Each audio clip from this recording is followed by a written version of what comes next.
I see you, Neil. Send me a request to join. Let's see if it works. Are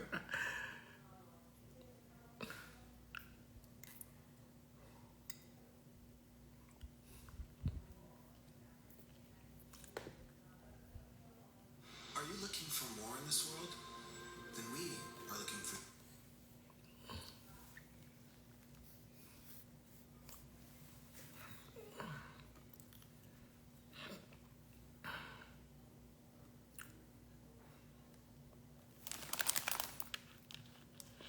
Okay, I see. Okay, we good. We are good.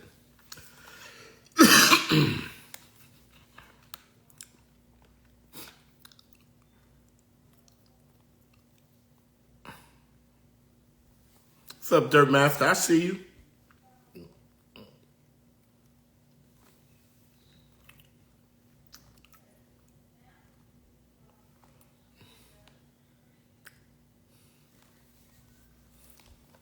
Spicy Lady, Jet Hat, what's up? I see you.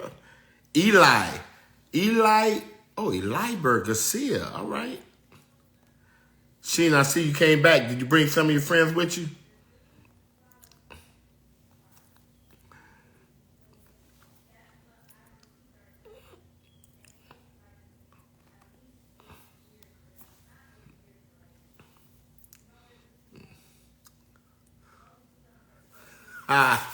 You right, it's fire, deal.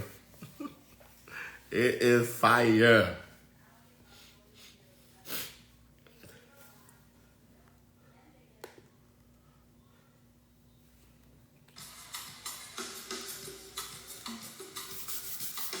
Yeah, we just gonna wait maybe a couple more minutes, just a couple more minutes.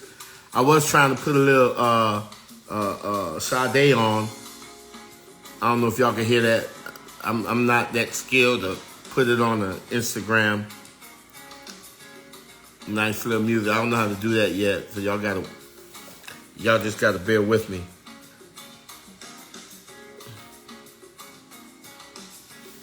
And we're gonna talk about what really happened. Afro.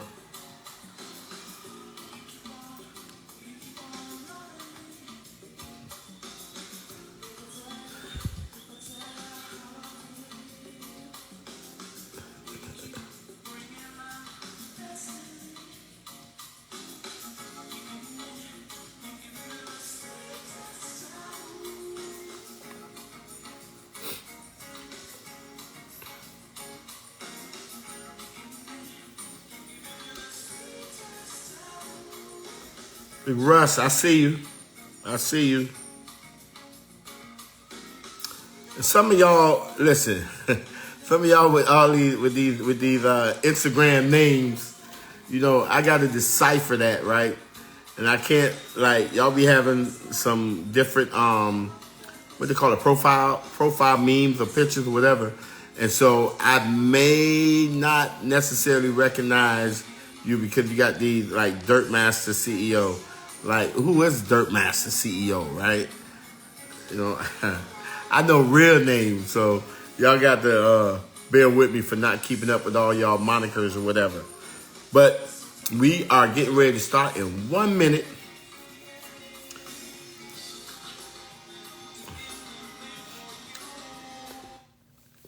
And I really appreciate you guys getting on this thing, too.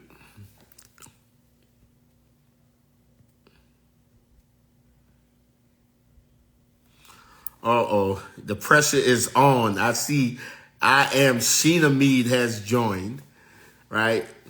Leave no doubt who that is. Barrera, my colleague, my friend out of Ford Global Fellowship. That's right, what's up?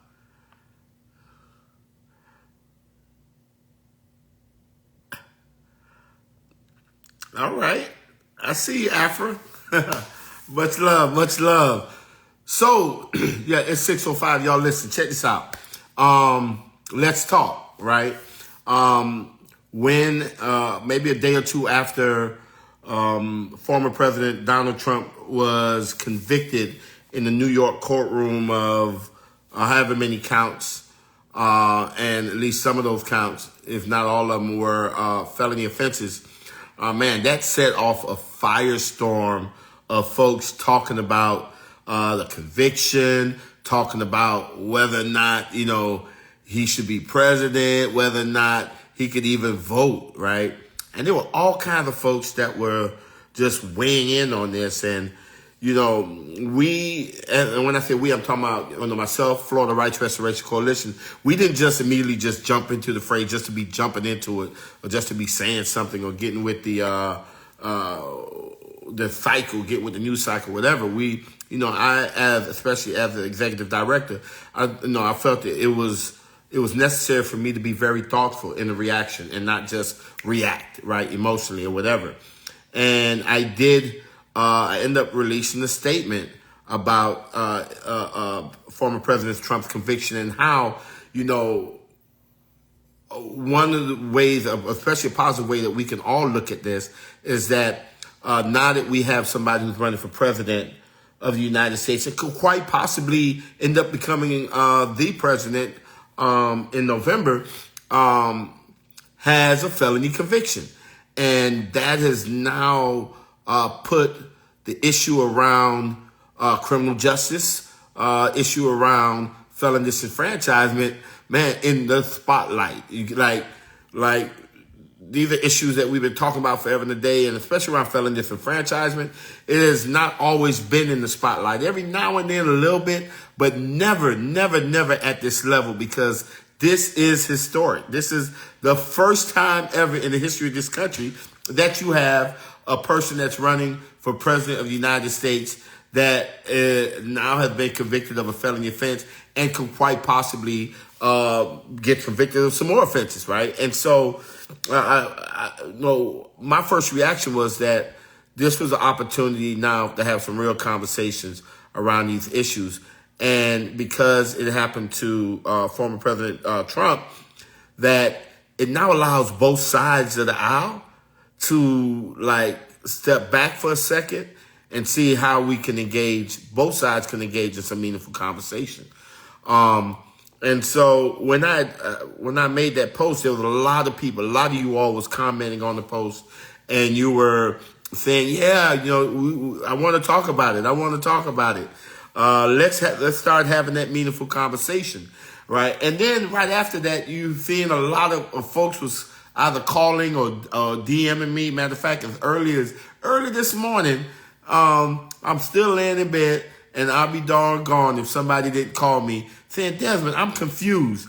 Can Trump vote in Florida? And I said, you know what? Why don't you tune in at 6:00? We're gonna have this live chat, and we're gonna talk about that.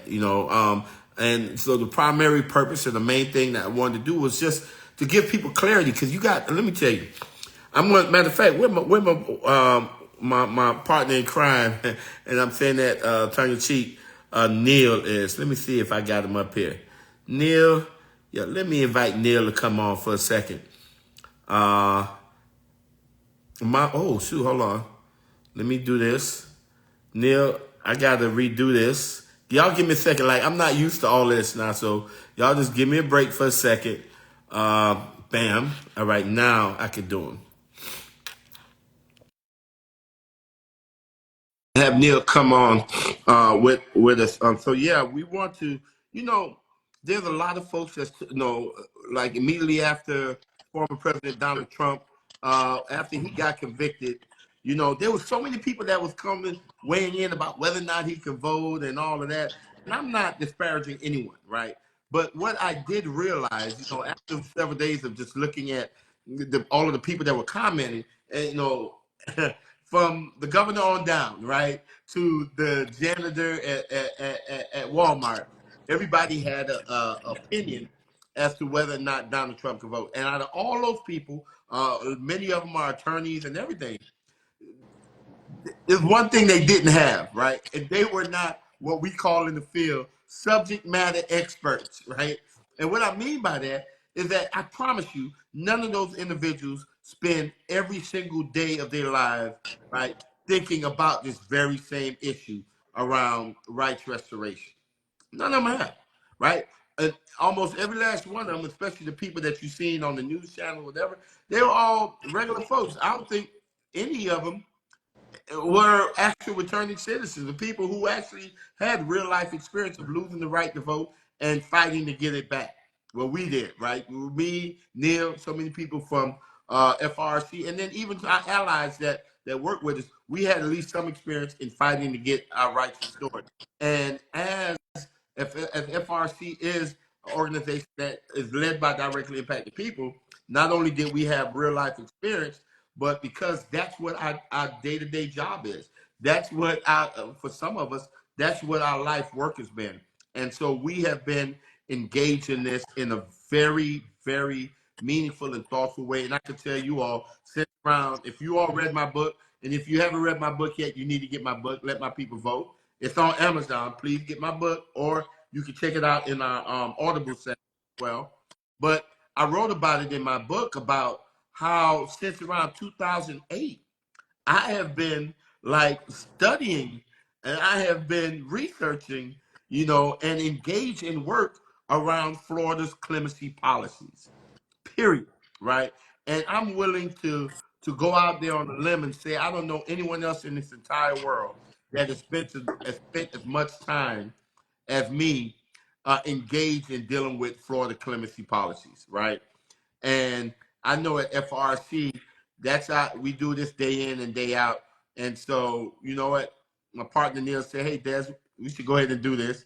I was like, "Okay, Neil, why don't we go and we could at least start the conversation by giving a lot of clarity on former President Trump's current situation, and then even how we can respond to it, especially if you are a directly impacted person." Anyway, Neil, Wade, welcome on, bro. Man, thank you, Desmond.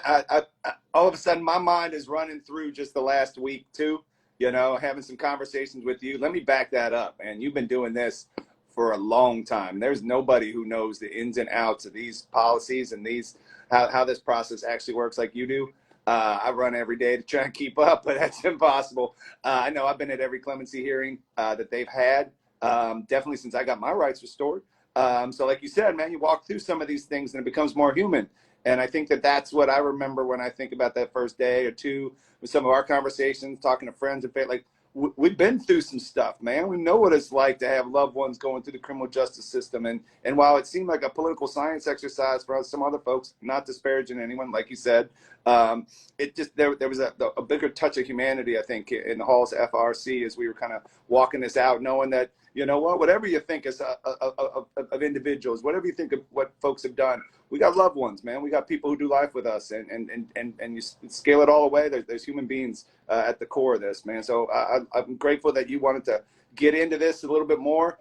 Your statement, man, just went right through the noise, right? As somebody, I know you put me on the front line sometimes so we can engage in some of these conversations. But man, when you said like, hey, this is actually a couple big things happening at the same time. And we need to slow down, especially those of us who've been through something like 20 plus million across the country. 1 in 3 people in the country have a record, right? So, it shouldn't surprise anyone that people are gravitating to this issue from a variety of different perspectives, but in particular for those of us impacted, man. So I don't know how you want to kick it off, man. You want, like, in my mind, I'm curious, like, how do you think this is going to impact returning citizens, or where do you want to take this conversation, man? So no, that's a good question. That's a good question. I'm thinking if you could probably pull up that statement, right? I think that would be good so we can read that one more time. And I wanted just to give a little bit more history to this because we're not new to this, y'all. I remember back in the day, we go all the way back to when Governor Jeb Bush was governor of Florida, right? And I remember during his 4 years, 75,000 people were able to have their civil rights restored. And, we were part of the process when Governor Charlie Crist, who was a Republican at the time, became governor, and he amended some of the policies. And during his 4 years, over 155,000 people were able to have their civil rights restored. During those 8 years of Bush and Chris, one of the things that I really appreciated and enjoyed was the willingness of the which is now called the Office of Appellate Review, but back then it was called a clemency board, was the willingness of the clemency board to actually connect with FRRC, which at the time was just a listserv. And we had organizations like Brothers of the Same Mind, and we had like the ACLU, we had the churches, AME churches, and NAACP, and so many other individuals that was engaged. And what we did was we went around the entire state of Florida for years holding clinics alongside the clemency board of the Office of Offender Review, right? And so, and we developed a great working relationship, and we were able to educate people as to the clemency process, right? And I'm talking about from Pensacola all the way down to Key West. We did that.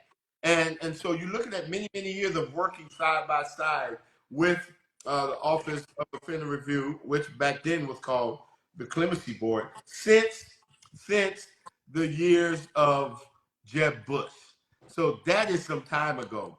And so in that engagement, we've developed that intimate process. But if you want to read that Yep. statement, that kicks us off, man. Yeah, let me read that statement. Can I just add just a bit of context to what you were just talking about, man? Because you're so right. You go back to Jeb Bush, Governor Bush, the clemency board changes their policies, right? Like we've seen it from different clemency boards. So it becomes a really relevant topic, but I don't think a lot of people understand it. Definitely not the way that you do or that we do, right? Like, and so to be able to slow down and have this conversation, let me go ahead and read your statement. So that we can kind of get centered on that, because man, I do think it was really, you know, we do work with people all over the country, and especially leaders in this state, man. The number of people texted me, called me, was like, man, what Des said needed to be said, because the horse that got out of the gate, man, and it was just running, you know, and everybody was yelling at each other, and you know, all these names and stuff like that, and that's fine. That's that we fought long and hard to be a part of this political process, and it's not the best, you know. But when you start talking about something serious like this, man, thank you for what you did. So let me read what it says here. The conviction of former President Donald Trump has placed two broad issues that are close to us on a national platform, and has highlighted the need for a much deeper and more intentional conversation about criminal justice reform and felon disenfranchisement that is more around common sense solution and less about politics.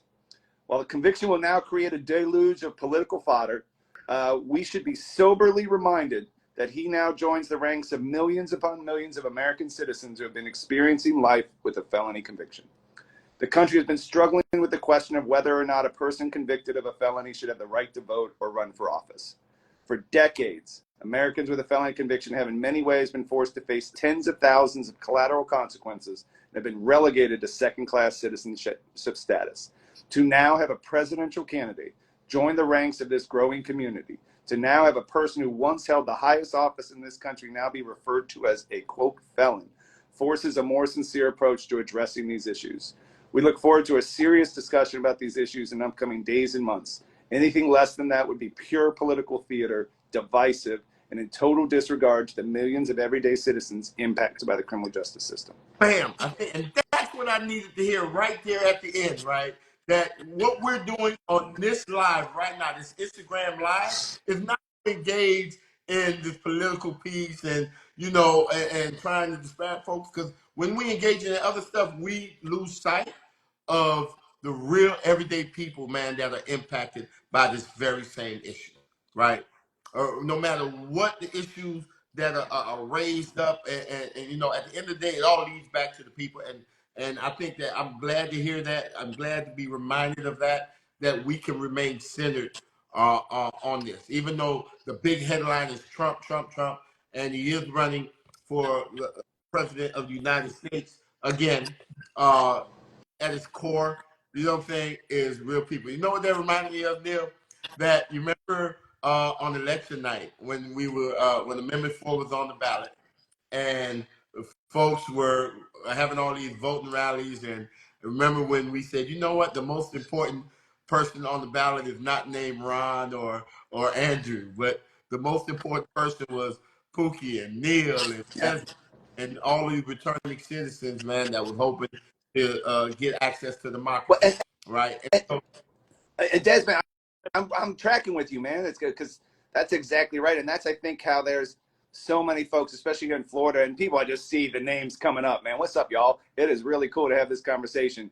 Is that there are folks who get this, right? That deep down, it just isn't some regular political issue or something that, you know, can be discarded. That this is, there's been years, decades of work that goes into understanding that it's like, hey, there's regular folks' lives all over the state of Florida who are, their impact, family members, loved ones, right? And people from all walks of life have been impacted. And so, like, this really does get way more serious and way more sober when we're willing to dig into it. And the last thing I'll say is, or in this moment, is like, and I see the names of folks on here. There's so many advocates. And I'm not like professional advocates, which I know you and I, this is what we do, but there are folks who work hard, raise their kids, doing their thing, and you know what they want to see? They want to see better policies. So they're on this call right now going like, hey, how do I show up in this moment? Yep. I get it. I can have my own opinion, but I want to learn something. I also want to learn, Desmond, Neil, tell us how we're going to help make policy better because of what's going on. Because it is, the ground is like shifting in ways that just I've never seen before. And so, you know, one of the things I want to, matter of fact, you know how some of these, they have these lives that will have people waiting, right, to get the answer to, like, the teaser question, right? Let me get to it right now. First of all, right now on its face, right, former President Donald Trump, right, has not lost the right to vote, right? More broadly, and you're going to hear me talk about it even more, that he has not lost his civil rights, right? Because folks are always focusing on the right to vote, the right to vote, the right to vote, but there's a much broader package of rights that the person loses upon a felony conviction, right? And that is, of course, the right to own a firearm, and we're seeing that he's losing that. We're seeing that the right to hold office, the run for office, the right to serve on a jury, and the right to vote. And typically, especially in Florida, once you're convicted of any felony offense, and so folks, it doesn't, you know, folks should argue about whether or not how serious his offense was or whatever. Florida don't even really even see that, you know. Any felony offense triggers, any conviction of a felony offense in Florida would trigger the loss of your civil rights, right? And before Amendment 4 came about, that was basically you lost your civil rights, including the right to vote, for the rest of your life. And so something as simple as trespassing on a construction site, something as simple as releasing helium filled balloons in the air. A lot of us have done that. Disturbing children nesting eggs while you're walking on the, or catching a lobster whose tail is too short, or driving with a suspended license too many times. Things like that will actually, if you're convicted of even those type of offenses, you in Florida, you lost your rights for the rest of your life. And the only way you get it back is through through the mercy of the governor and the clemency board. Well, and Des, if you can just stop for 1 second, because I keep just looking at the thing, man. There's lots of folks listening here, like, right, like you just outlined certain activities, right, that can result in somebody losing their civil rights for life, right? I mean, and that, like, that is just a statement of where we are as a state, right? This moment, right here, right now, right, and there, it creates this like dichotomy, right? Because all of a sudden it's like, wow, you know, we're going through live with the former president, and you're describing it's like, in this moment, this is what happens. And it's alarming to some people because I don't know that folks get how deep that is. And here it is, right? Because if President Trump was convicted in the state of Florida, he would have lost his civil rights upon that conviction for the rest of his life, theoretically, right? But he was convicted in the state of New York, which have a different clemency policy than the state of Florida. You remember when we fought for Amendment 4, Florida was one of the 4 states that was the worst in the country as it relates to felon disenfranchisement, which was, at the time, it was Florida, Kentucky, Virginia, and Iowa, right? In which a person like lost their rights, and the only way to get it back is through through a governor showing mercy. And Florida was the worst, and we accounted for about a quarter of all people in the country who could not vote because of a felony. Now, what we used to say during that time we was advocating was that there were many other states that addressed this a little bit better. The best two states were Maine and Vermont, who never took somebody's right to vote away from, right? And even if a person was incarcerated, they still was able to participate in democracy. But then there were other states that was like, nah, when they locked up, they shouldn't vote. And so we're going to take their rights away if they're incarcerated. And like New Right. York does, and once you come out, right, once you're no longer incarcerated, you would have the right to vote back, right? And so there was various levels that we were trying to get. Let's go from the extreme where you just take it away for the rest of your life, right? Because I mean, come on, man. There were people that made one mistake. One mistake, and you mean to tell me that you lose your right to vote for the rest of your life, right? And now people, because of Donald Trump getting convicted, now people are saying, no, it's not right that he should lose his rights. All right, that's what we've been saying. And there are over 6 million people in this country, 6 million citizens, right? Many of them are conservative leaning, you know what I'm saying? Definitely the majority of them look more like you than they do like me. And I can show that over 6 million people in the States right now who cannot vote because they've been convicted of some kind of felony offense, right? And so now that we see that, wait a minute, what's helped a former President Trump is the fact that he was convicted in New York. So now that opens the conversation. So maybe Florida should be more like New York, you know, as it relates to its clemency policies, right? And Des, can I do it just a time out on that? And it just my personal opinion, right? I know we're having a real conversation here. Is that I got lots of friends and lots of family members. Man, I hear it, I see it. We're on like hypocrisy alert, and we're like pointing out, like, hey, oh, this person got a better punishment, right? All that can be true, but what you're saying, I think, is really gold, man. If those of us, especially, want to take this somewhere, it's like, no, let's try to improve it for everybody, not try and drag it down so we can prove a point, and right? It's like, no, like if somebody could, you know, if there's a better way to do this, let's try and push to get other folks there. There you go. So it's less of a hypocrisy alert, right? It's just now we're being exposed, right, to why some changes are better, right? Amen. I mean, we've seen it in different forms of different areas, right? Sometimes you have a person that may not understand why we fight for improvements for our children in school until you have a child in school that's struggling. You know what I'm saying? And we just don't get it until it kind of hits home. And so the conviction of Donald Trump has allowed us to hit home. But let's go more into the clemency policies real quick, right? Because I think it's very important. You know, folks is like, oh, because of Amendment 4, now can Donald Trump vote? No, Donald Trump does not have the right to vote because of Amendment 4, right? He has the right to vote because he was convicted in a state that has some real good clemency policies as it relates to allowing people who've made mistakes to have second chances and allowing them to be able to participate in democracy, right? So that is pretty clear. And that's a really good point to point out, because I do think a lot of folks like, oh, he lives in Florida, so this is a Florida thing. And of course, if you vote, like there's two things happening at the same time, but it stems from New York. Yeah, and some of these changes were as recent as 2021. Yeah, right. So people putting in work and continuing to push that pendulum in the right direction. And now it has forced the state of Florida to really and the government to really be even more succinct and clear in their policies, right? And where they may not have been as succinct in the past, now you know the level of national scrutiny is actually now forcing that to happen, right? And I'm gonna tell you, so there's you know, and the reason why I gave some of the history and working with the former clemency board at the beginning is the fact that in every question that a person asks about this situation, there are nuances. Right? They're like always nuances, right? One of the things that came out, and the reason why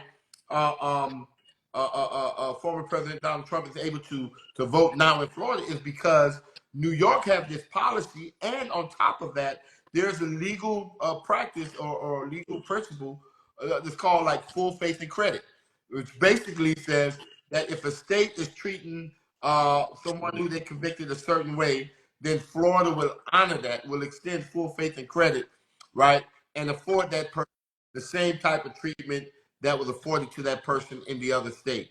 And so because the state of New York has said Donald Trump has not lost his civil rights in spite of the conviction, right, and is still able to vote, then the state of Florida is recognizing that, all right, Donald, you can vote because you were convicted in New York, and New York has treated you this way, so we're going to treat you the same way. However, that's not quite the same, right? And it wouldn't be the same result if his conviction were a federal conviction, right? Because full faith and credit is extended state to state. It doesn't extend state to the federal government, right? And I remember when I used to go around talking about, educating people about clemency, and I used to tell them the story, say if me and my brother, imaginary brother, we lived in Georgia. Matter of fact, let's say we lived in New York, right? There you go. And Nice. in Yeah. New York, I I assaulted a store clerk at the pharmacy, right? At the drugstore. I assaulted a clerk, and I was arrested for assaulting a clerk, and I was tried in state court. My brother was right down the block, and what he did was he assaulted a postman, right? And so he got arrested and charged with assaulting a federal employee, and he was tried in federal court. And so both of us went to court, and we were tried for assault. We were found guilty. Both of us were sentenced to 1 year in jail, right? Now, here's the deal, right? And matter of fact, let's put this together too, right? 1 year in jail and $1,000 fine apiece, right? And so we both do the year in jail. We get out, we turn our lives around. Man, we become like pillars of the community. We coach little league soccer. We and baseball. We join the church. We become deacons of the church, right? And then one day we decide we want to move to Florida and retire, right? In the sunshine.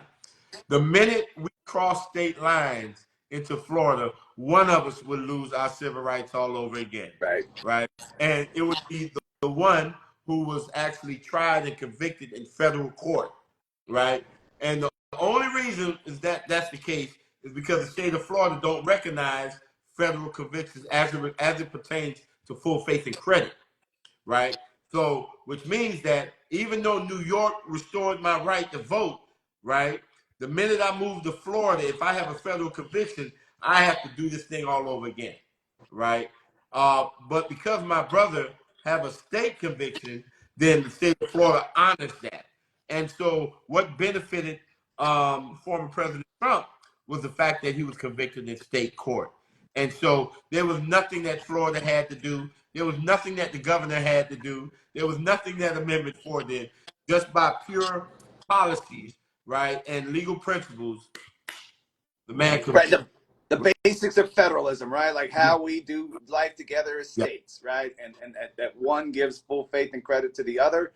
And then but you're right, like so much attention gets paid on Florida. We get asked questions about the Florida system, all rightfully so. People are getting educated all over the place. Mhm. But what you're talking about is the basic premise of what's going on now, right? Because I know for me, and I think like this conversation's good. Sitting around the dinner table talking about this is good. All the conversations are good, but some of these conversations get pretty far out there, right? Where it's like, hey, what's going to happen here, here, here?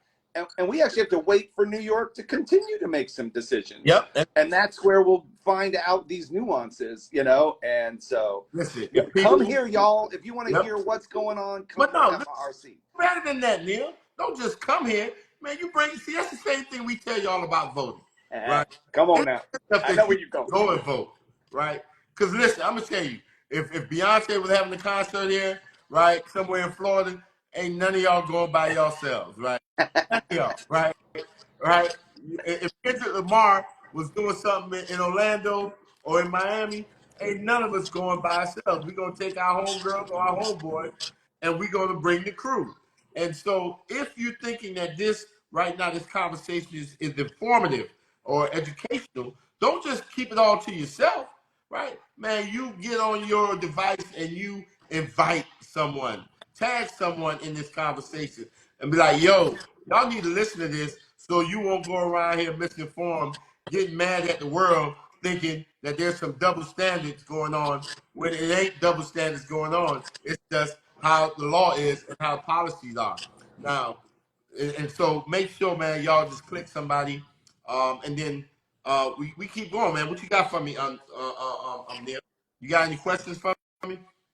Yeah, I mean, what I'm seeing and I've got coming into my phone is a little bit more like some of the same thing that we're talking about. Like, what can we expect in terms of how things play out, ahead? Like July 11th looks like it's a big day, for instance, right? Like people have been following the case.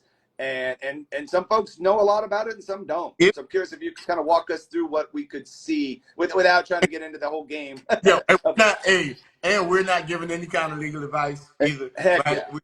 All we're doing is just leaning on our own professional experience as subject matter experts in this area. And But just can I say one thing too? Because I know we got people tagging folks, which is great. But if y'all got questions, like this came about because we were watching people talk on our social media platforms and saying, "Hey, let's have a conversation, let's talk." So, man, y'all, I don't know that we can get to every question, but we're scrolling, we're watching, and so if you got questions, man, throw them up, please. So, sorry, guys.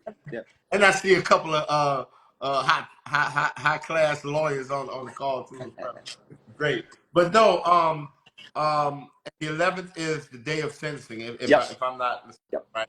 And so here's the caveat: what New York rules basically say is, listen, if you're not incarcerated, you can vote, right?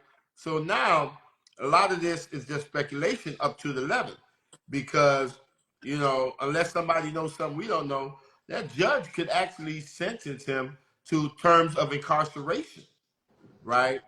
And if he does that, then according to New York law, he no longer has the right to vote.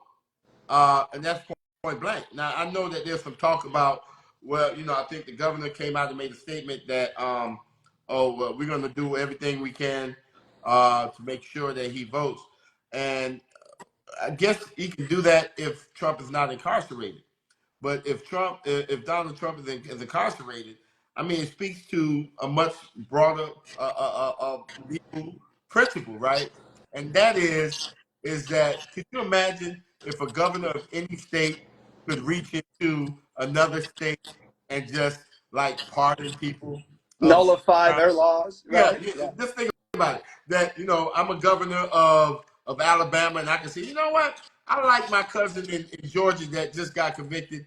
I'm gonna give him a pardon, or I'm gonna commute his sentence. And for those of y'all who don't know, commute sentence means I'm gonna shorten it, right? And so, if the person was sentenced to 10 years as a governor in your state, you do have a power, clemency power, and part of that is, yeah, you can say, you know what? You no longer have to serve your sentence anymore. Part of the clemency policy is saying that, you know what, I'm going to wipe your entire record clean. I'm going to give you a full pardon, right? And so you never have to say that you're convicted of anything, and it won't show up or whatever, Well, and Or Desmond, your rights. Those are clemency powers that a governor has, right? But he only has those powers within his state.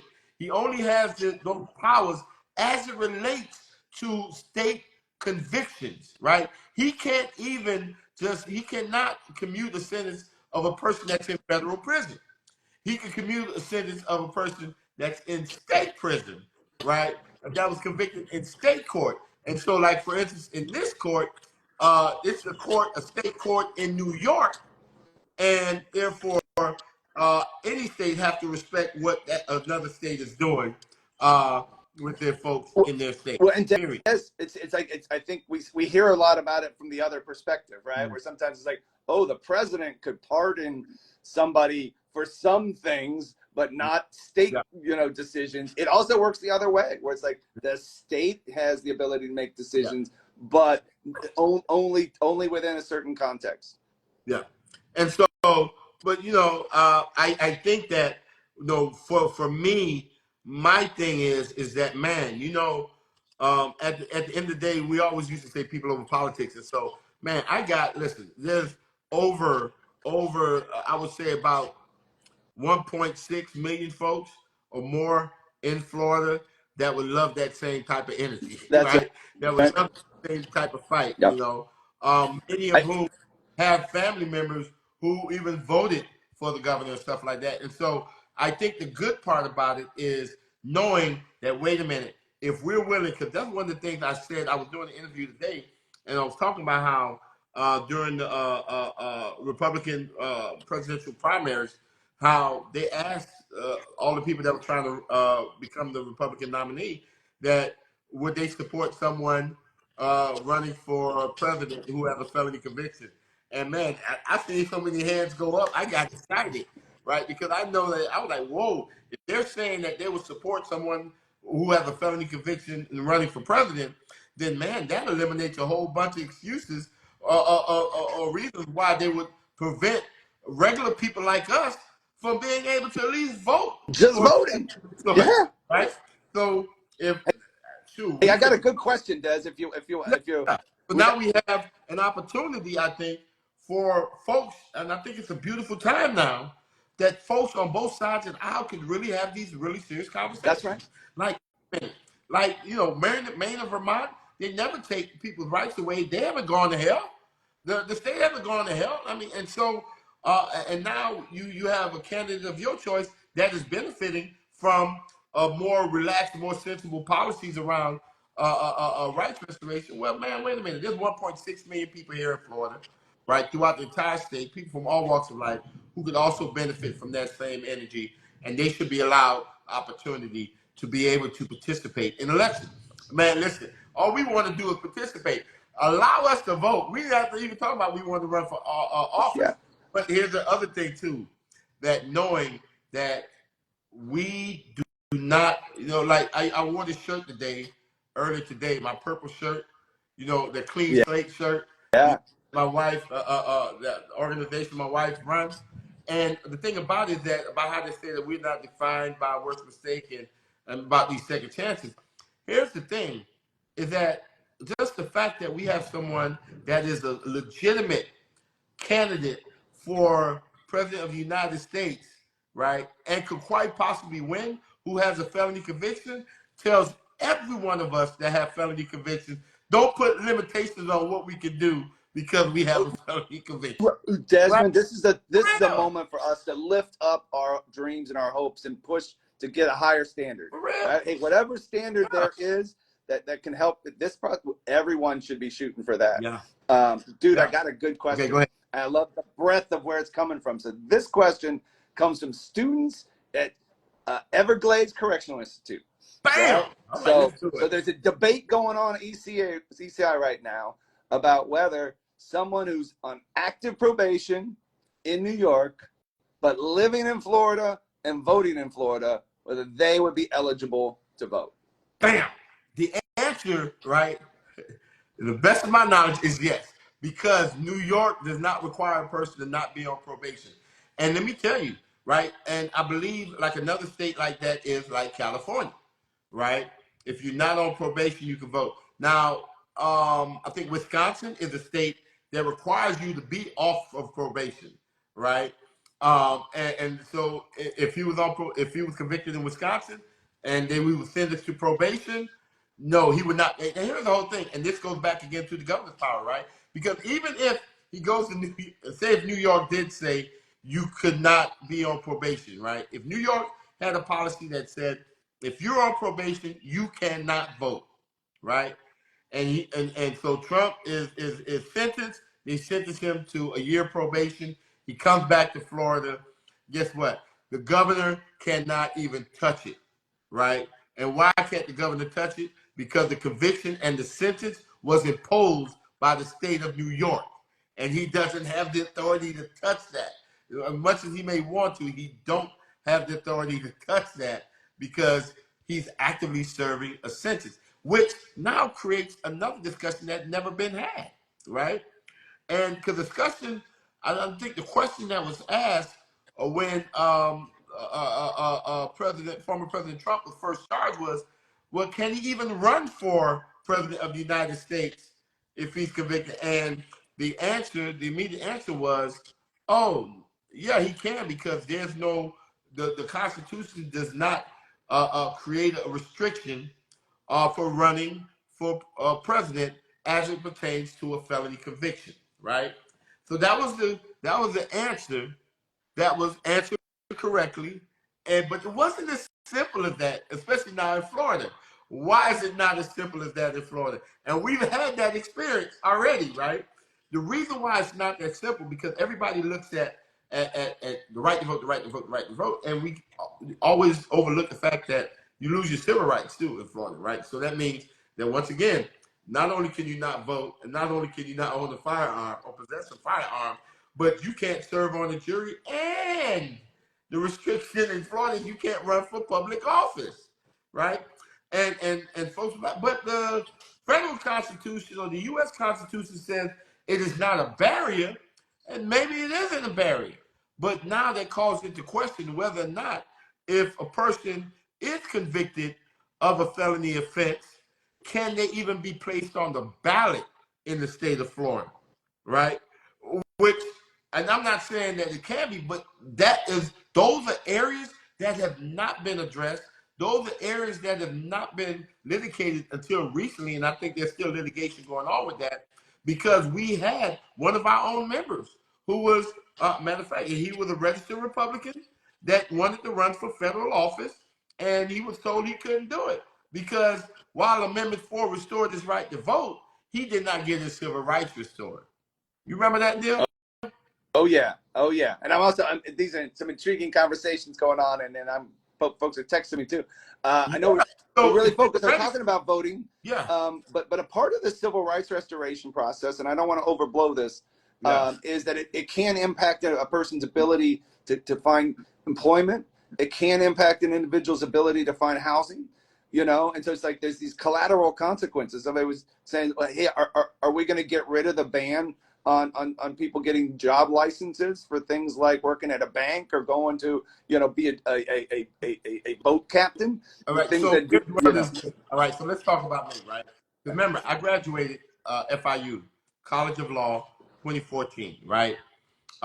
We passed, and I could not apply to the Florida bar because one of the requirements in applying to the Florida bar is that if you lost your civil rights, that you had them restored, right? And I did not have my civil rights restored.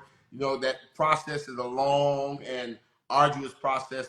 We've seen some reports about it in the papers recently about how people could wait 10, 15 years just to have a shot at just having a hearing. And so I graduated law school, couldn't apply for the Florida bar, but then Amendment 4 happened, right? And we were able to at least get my voting rights restored, but I still could not apply to the Florida bar because while I do now have the right to vote, I still did not have my civil rights restored, which prevented me from applying to the Florida bar. And so if we adopt a policy like New York, the minute you get out of confinement, the minute you get out of incarceration, soon you're good because you met the requirement. That was the same issue with buying a home in some communities because the homeowners association would have written within their bylaws provisions that would prevent me from owning or even renting a home until my civil rights have been restored. And so even though it's been 10, 15 years since my felony conviction, right? And I have came back home and I've never gotten in trouble again, and I've done exemplary work and I've done a lot of community service. Because I did not have my civil rights, I couldn't even buy or rent a home where I wanted to. I couldn't even pursue my profession which was law, because I couldn't even sit for the bar, which is the only way I can get licensed to practice law in Florida. And Des, can I respond to that?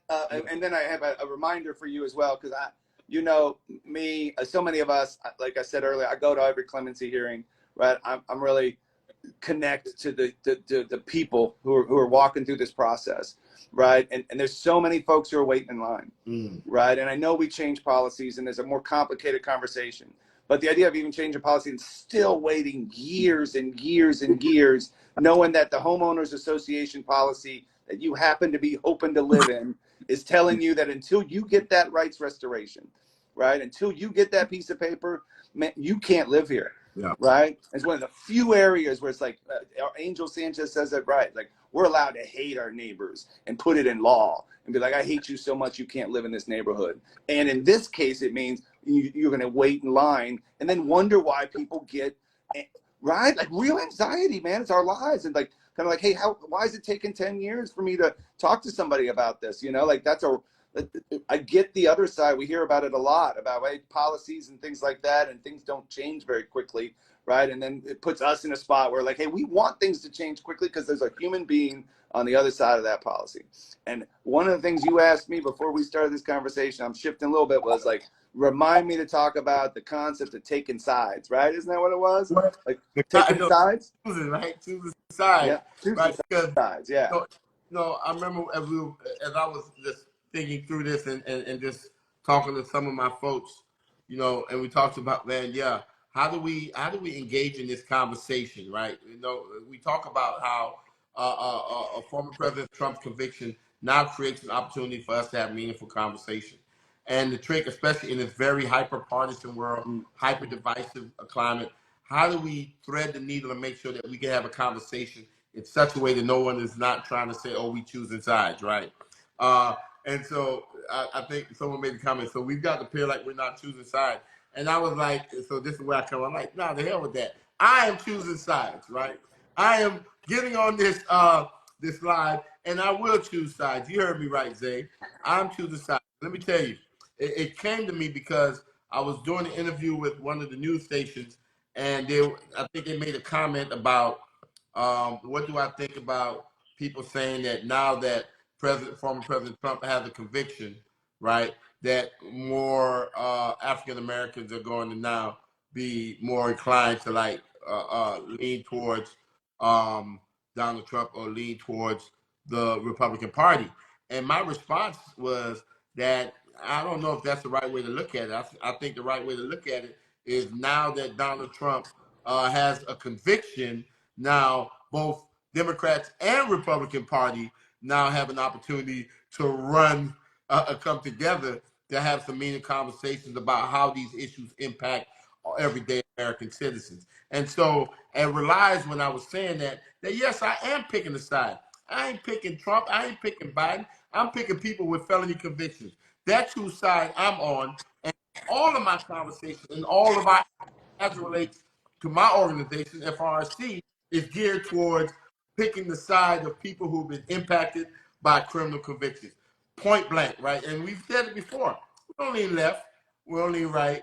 We lean straight forward into issues that impact people that have come in contact with the justice system.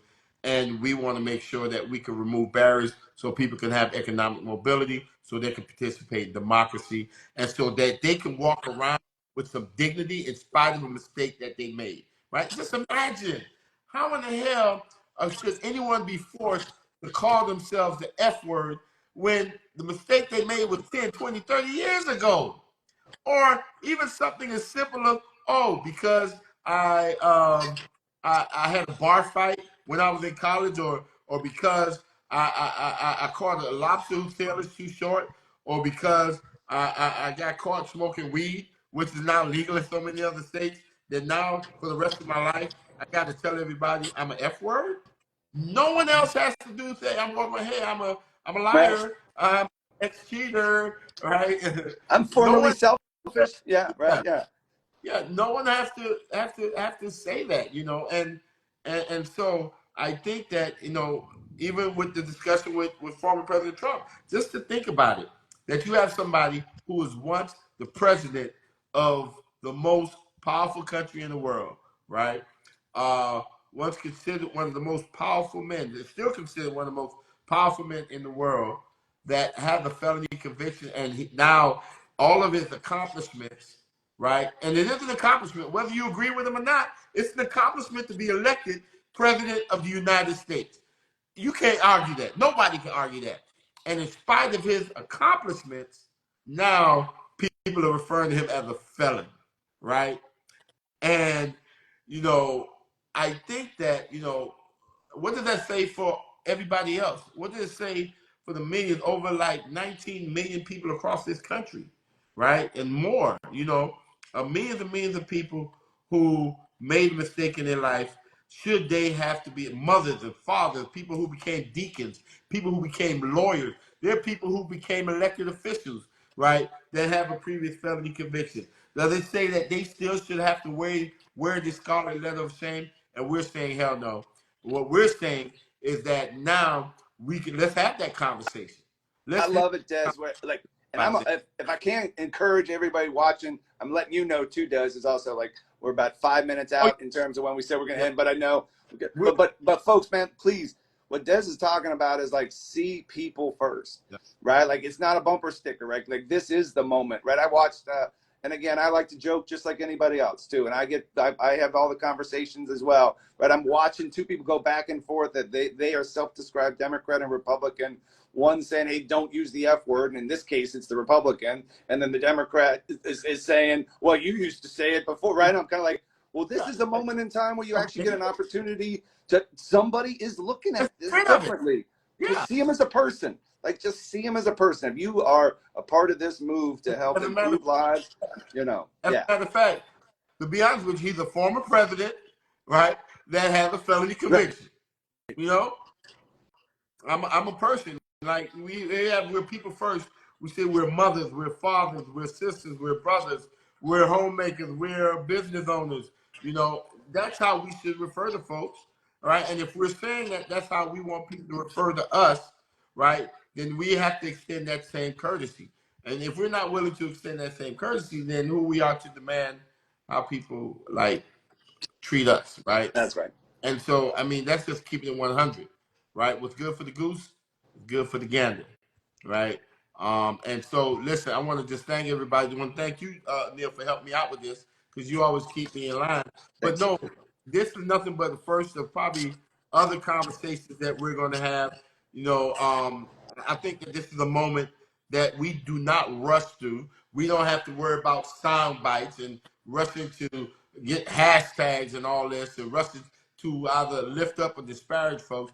I think this is a moment that we can be very thoughtful and see how we can take advantage of this moment, this time, to uplift the millions of people who've been impacted by the justice system, and to fight for equal treatment of folks so they can have opportunities to pursue their wildest dreams, even running for president of the United States sometime in their future, right? Let's make that happen. Come on. For someone that right now probably thinking that their life is over because they have a felony conviction. Let's see how we can take this moment and let them know that no, there's a second chance, right? There's a clean slate in your future, right? Shout out to Clean Slate Initiative that I see is on this call too as well. That's matter of fact, they're having a next week. I heard that it's completely full. Mm-hmm. They're at capacity. Gonna be fire, so, man. That's right. Maybe they'll let us talk about it at their convening next week. But we're gonna have many more conversations, y'all, about this. We're gonna be diving deep in different areas, but I at least wanted to give y'all at least some of the framework or some of the understanding about our clemency policies. I hope we were helpful. If we were not, let us know. We'll tighten it up a little bit and do better next time. So holler at us and bring some friends next time. Oh yeah, bring friends, family. Like what bring this is. The entire crew, right? www.floridarrc.com. You can hit us up on Facebook as well as Instagram and Twitter. Hit us up. Let's talk about it. Let's keep the conversation going, right, in a productive way that will impact our lives and our family members and friends who've been impacted by this criminal justice system. Well, I Thank just want to y'all. thank you, Des. I lift you up as a leader here and just kind of say thanks for putting this together. We know we're going to have more conversations. And man, folks, let's keep looking at this as people, right? People first. We can make this a moment. We can do something with this if we do something together. All right. That's what's up. All right. Have a good one, y'all. Thank you, Des.